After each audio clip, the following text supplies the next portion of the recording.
Chapter 26. When Jesus had finished saying all these things, he said to his disciples, "You know that after 2 days the Passover is coming, and the Son of Man will be handed over to be crucified." Then the chief priests and the elders of the people gathered in the palace of the high priest, who was called Caiaphas. And they conspired to arrest Jesus by stealth and kill him. But they said, "Not during the festival, or there may be a riot among the people." Now, while Jesus was at Bethany in the house of Simon the leper, a woman came to him with an alabaster jar of very costly ointment, and she poured it on his head as he sat at the table. But when the disciples saw it, they were angry, and said, "Why this waste? For this ointment could have been sold for a large sum, and the money given to the poor." But Jesus, aware of this, said to them, "Why do you trouble the woman? She has performed a good service for me.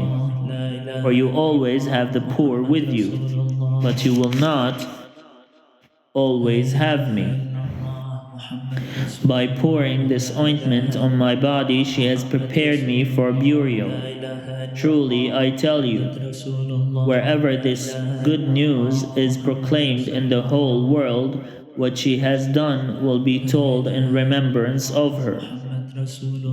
Then one of the 12, who was called Judas Iscariot, went to the chief priests and said, "What will you give me if I betray him to you?" They paid him 30 pieces of silver.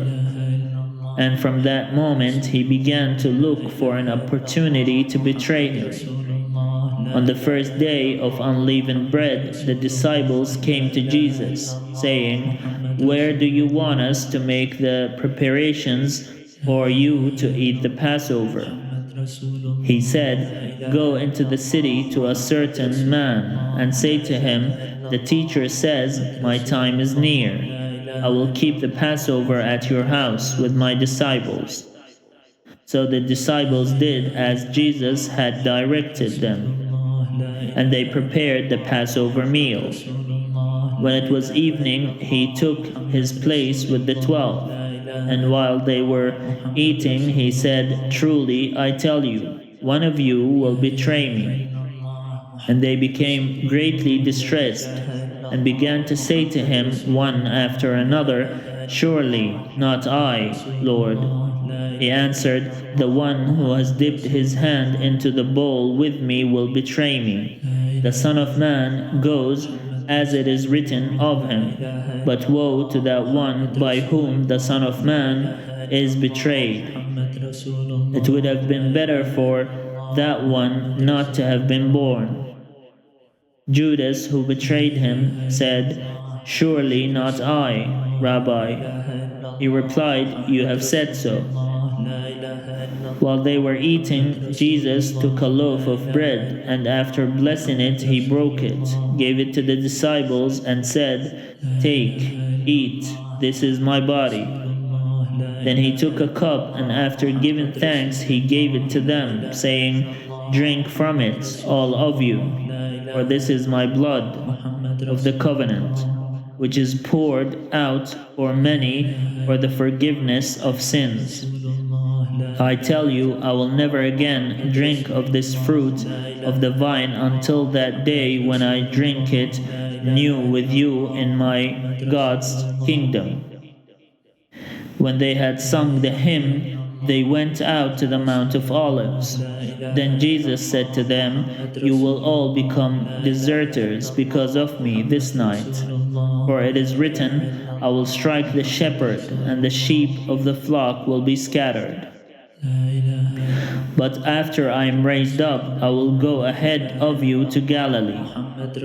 Peter said to him, "Though all become deserters because of you, I will never desert you." Jesus said to him, "Truly, I tell you, this very night, before the cock crows, you will deny me 3 times."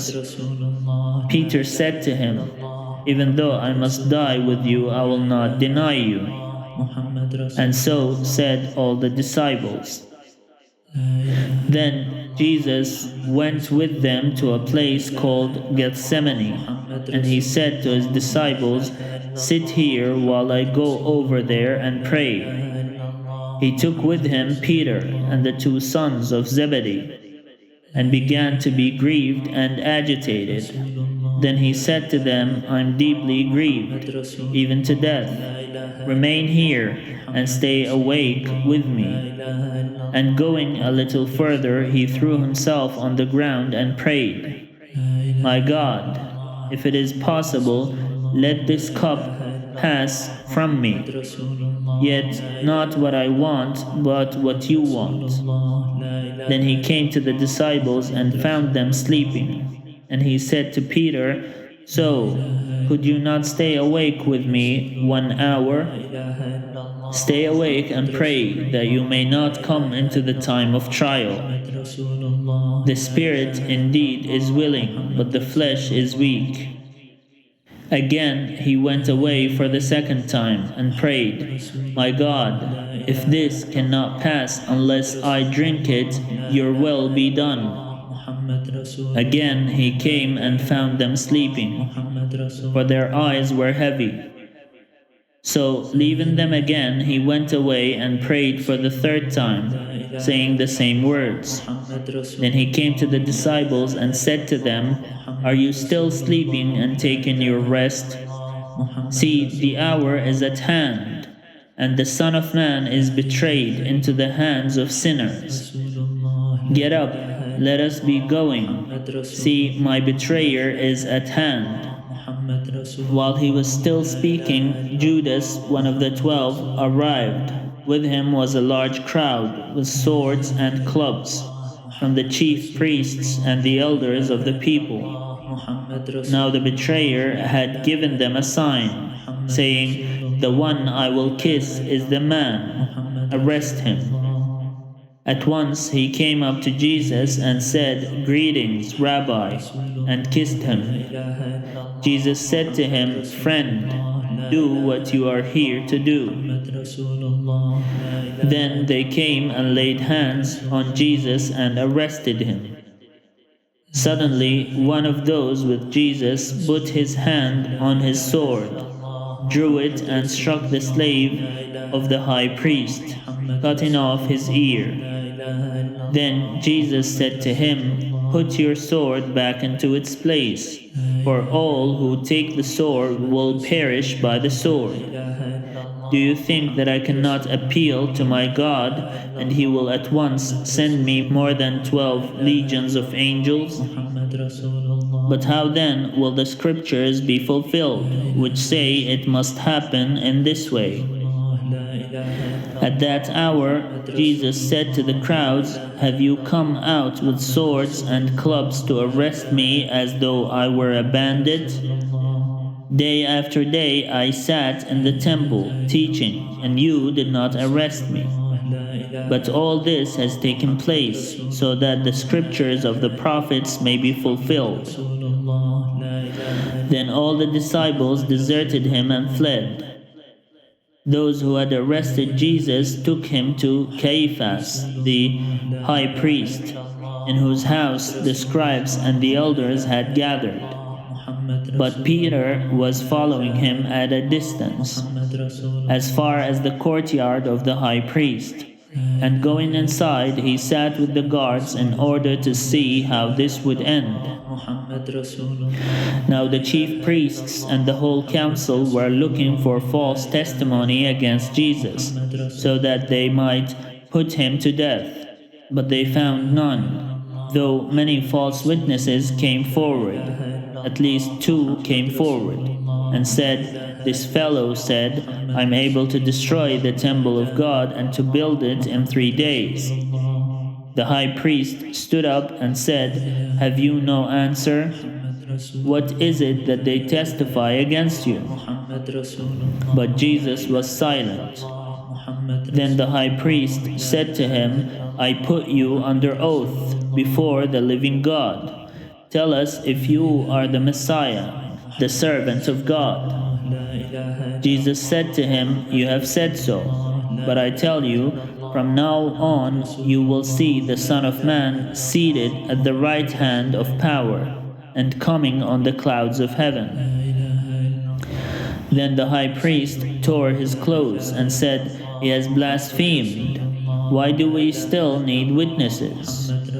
You have now heard his blasphemy. What is your verdict?" They answered, "He deserved death." Then they spat in his face and struck him, and some slapped him, saying, "Prophesy to us, you Messiah. Who is it that struck you?" Now Peter was sitting outside in the courtyard. A servant girl came to him and said, "You also were with Jesus the Galilean." But he denied it before all of them, saying, "I do not know what you are talking about." When he went out to the porch, another servant girl saw him, and she said to the bystanders, "This man was with Jesus of Nazareth." Again he denied it with an oath, "I do not know the man." After a little while, the bystanders came up and said to Peter, "Certainly you are also one of them, for your accent betrays you." And he began to curse, and he swore an oath, "I do not know the man." At that moment the cock crowed. Then Peter remembered that Jesus had said, "Before the cock crows, you will deny me 3 times." And he went out and wept bitterly. محمد رسول الله